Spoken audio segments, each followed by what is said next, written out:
दिन में 24 घंटे आप देखते रहते हैं कि कौन सा कॉइन बाय करना है, ये सेल करना है। हर जगह आप देख पा रहे हो कि ये कॉइन ले लो, वो कॉइन ले लो, इतने एक्स चला जाएगा, लेकिन फिर भी हम अभी भी लॉस में चल रहे हैं। तो इसके पीछे रीज़न क्या है?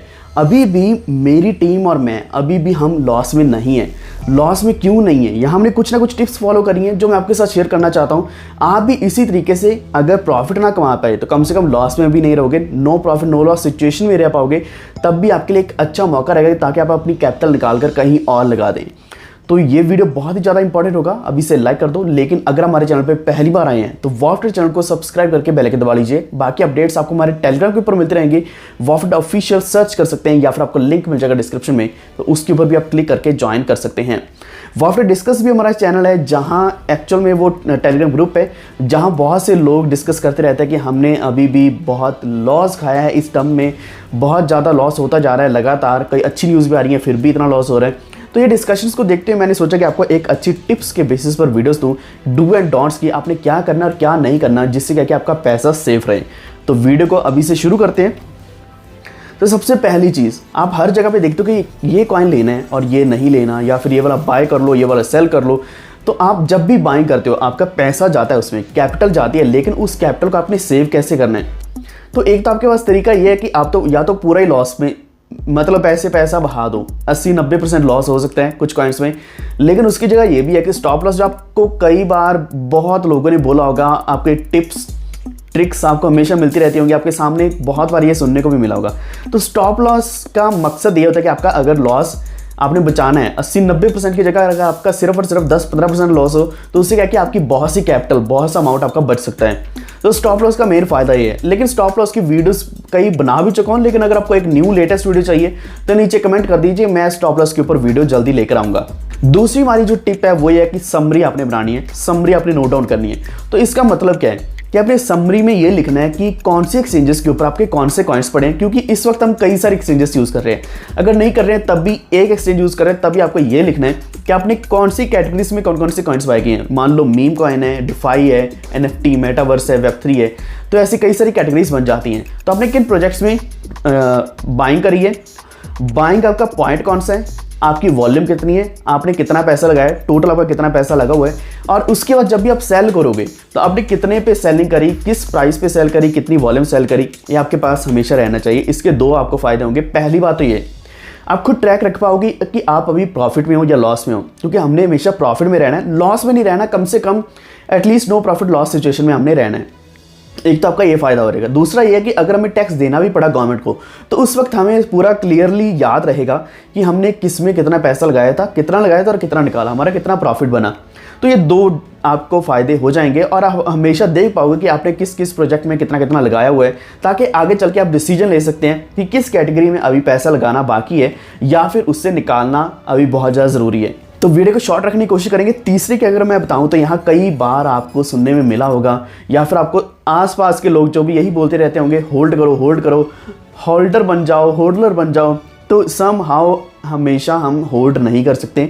अगर आप हमेशा ही होल्ड करते हो तो आपका बहुत बड़ा लॉस हो सकता है, क्योंकि आप शायद एक ऐसे मौके को मिस कर रहे हैं। क्योंकि कई बार ऐसे चांस आते हैं, एक मौका मिलता है जब आपको चौका लगाना बहुत ज़्यादा ज़रूरी होता है, लेकिन अगर आप नहीं लगाते तो उसमें आपका ही लॉस है। फॉर एग्जाम्पल, हमें जो इथेरियम की बात करें तो इथेरियम हमें $1500 पर भी मिला था डंप में, 1800 में मिला, $2500 के आसपास कई बार मिला। ये पिछले डंप में $2800 के आसपास आपको बाइंग करवाई थी, और उस प्राइस पॉइंट में हमने बाइंग करी है, और आज हमें $200 $300 के प्रॉफिट में चल रहे हैं।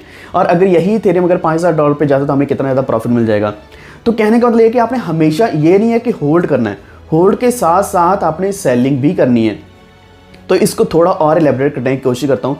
तो जब आप होल्ड करते हो, होल्ड के लिए अलग से कॉइन रखो और ट्रेड करने के लिए अलग से कॉइन रखो। फॉर एग्जांपल, अगर आपके पास 5 इथेरियम है या 10 इथेरियम है, उनमें से 4-5 इथेरियम तो रख लो साइड में, जो आपने सिर्फ और सिर्फ होल्ड ही करनी है, क्योंकि आप सोचते हो कि वो 2-3 साल के बाद प्रॉफिट निकालना है। लेकिन उन्हीं में से कुछ 1 या 2 इथेरियम ऐसे रखो जिससे आप रेगुलर बेसिस पर $100-200 का प्रॉफिट निकालना चाहते हैं। फ्लक्चुएशन का फायदा लेना भी बहुत ज़्यादा ज़रूरी है। फ्लक्चुएशन जितना ज़्यादा होगी उतना ज़्यादा आपको प्रॉफिट मिलेगा, ताकि आप रेगुलर बेसिस पर अगर थोड़ा बहुत भी टेक्निकल्स को देखोगे ना, तो आपका प्रॉफिट निकलता ही रहेगा। इससे क्या कि अगर आपके $10 भी डेली बनते हैं, $20, $50, $100 भी बनते हैं, तो आपका डेली रेगुलर बेसिस पर एक खर्चा निकलता रहेगा। उसी खर्चे से आपका घर भी चल सकता है, या फिर आप उसी पैसे को आप कहीं ना कहीं और कॉइन में लगा सकते हैं। तो ये दोनों मौके आपके पास मिलते हैं। आपने इस चीज़ का हमेशा ध्यान रखना है, सिर्फ होल्डर नहीं बनना, होल्ड करो लेकिन कुछ कॉइन्स, हमेशा सारे कॉइन्स को होल्ड नहीं करना, थोड़ी थोड़ी कैटेगरी सेल करते रहो।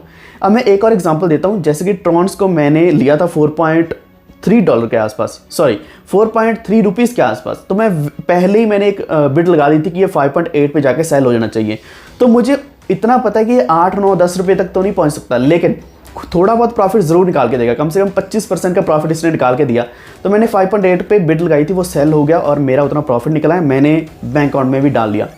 तो इस तरीके से रेगुलर बेसिस पर आपको एक्टिव रहना पड़ेगा अपनी एक्सचेंज के ऊपर। तो इससे क्या कि आपको एक मार्केट का भी पता चलता है कि कौन से कॉइन कैसे परफॉर्म कर रही हैं और फ्लक्चुएशंस क्या चल रही हैं। तो ज़रूरी नहीं है कि BTC डंप होगा तो सभी कॉइन्स डंप ही होंगे, लेकिन इसी के साथ कुछ कॉइन्स ऐसे होते हैं जो रेगुलर बेसिस पर कुछ ना कुछ प्रॉफिट्स आपको ज़रूर देते हैं। तो इसी में हमारा 5वां पॉइंट ऑलरेडी कवर हो चुका है, जो मैं आपको बहुत ही सीरियसली बोलना चाहता हूँ कि ऐसे ज़रूर करो कि आपके जो फंड्स है ना, ज़रूरी नहीं है कि जब डंप आता है आपको फिर से बैंक अकाउंट से ही पैसे डालने पड़े। कई बार क्या होता है कि आपके पास फंड्स पहले से होने चाहिए, मेरा तो मानना यही है, क्योंकि कई बार ज़्यादा मार्केट में फ्लक्चुएशंस हो, एक्सचेंज के ऊपर फ्लक्चुएशंस हो, तो वहाँ सर्वर भी डाउन हो जाते हैं, दोबारा फंड्स डालने बहुत ज़्यादा मुश्किल हो जाते हैं, निकालने मुश्किल हो जाते हैं। तो इसलिए आपने क्या करना है कि जब भी आप कोई भी ट्रेड लगा रहे हो, कोई भी बाइंग कर रहे हो, सेलिंग कर रहे हो, उसमें से $10-20 का अगर प्रॉफिट आपका निकलता है तो वो प्रॉफिट बुक करते रहो। चाहे वो $50 का निकल रहा है, 100 का निकल रहा है तो बहुत ही अच्छी बात है, वो प्रॉफिट को बुक करते रहो। वो आपके पास फिएट में पड़ा होना चाहिए, चाहे वो रुपीज़ में हो, चाहे वो USDT में हो या किसी भी स्टेबल कॉइन में हो, आपके पास वो पड़ा रहे, ताकि आने वाले दिनों में जब भी डंप में एक बाइंग करने का मौका मिले तो आप डिप फिर से बाय करो। तो मेरा यकीन मानना, डिप जब भी आप बाय करोगे ना, हमेशा आप प्रॉफिट में रहने वाले हो, लेकिन वो तब आप प्रॉफिट में रहोगे जब आपको बार बार बैंक से पैसा नहीं डालना पड़ेगा। ये पैसा आपका उन्हीं कॉइन्स का होना चाहिए जो आप ऑलरेडी ट्रेड कर रहे हैं, उन्हीं में से पैसा निकाला हुआ होना चाहिए, क्योंकि इसी से आपका एक प्रॉफिट बनेगा। और यही आपकी एक आदत जो है ना, एक आपकी हैबिट जो आपको प्रॉफिट में ला सकती है। वरना आप होल्डर बन के रह जाओगे तो हमेशा सेल नहीं करोगे, या फिर आप हमेशा लॉस में रहने वाले हो। तो लॉस में रहने की जगह आप होल्डर बनो, लेकिन कुछ ही कॉइन्स के, लेकिन प्रॉफिट बुक करो और उसी प्रॉफिट से और क्रिप्टो करेंसीज को बाय करो। कई बार नए प्रोजेक्ट्स आ जाते हैं, जैसे कि अभी GMT का स्टेपन का GMT आया था, एक कॉइन आया था। अगर आपने मेरी बात मानी होती, मैंने आपको बोला था 9 से लेकर $12 के बीच में अगर आपको दोबारा मिलते तो बाय कर लो, इसमें और भी प्रॉफिट मिलेगा।